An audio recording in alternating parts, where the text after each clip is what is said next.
Cada vez más son los turistas que deciden viajar a México para realizarse una intervención médica debido a los beneficios que nuestro país ofrece. Veamos cuáles son.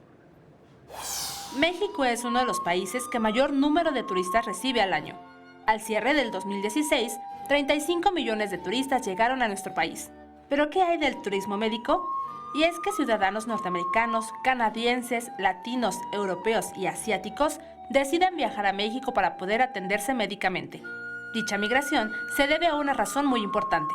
Además de que los costos de atención en México son ostensiblemente más económicos, que no de menor calidad, son más económicos que en los Estados Unidos. Entonces esto nos genera áreas de oportunidad.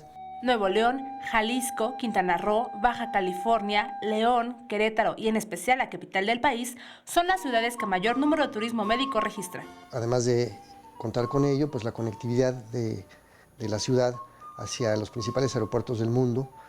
Este tipo de turismo genera una derrama económica muy representativa para la economía nacional. La proyección de ingresos para México para este año 2017 debería estar alcanzando o sobrepasando los 3.500 millones de dólares. Las especialidades médicas mayormente visitadas son cardiología, cirugía cosmética y reconstructiva, oftalmología, oncología, ortopedia, odontología, traumatología, cirugía de columna y cirugía bariátrica.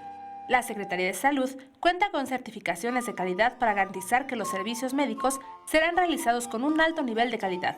Esto ha permitido que cada día más turistas lleguen a clínicas u hospitales nacionales. Con imágenes de Jesús Arias, Erika Sandoval, 21 Noticias.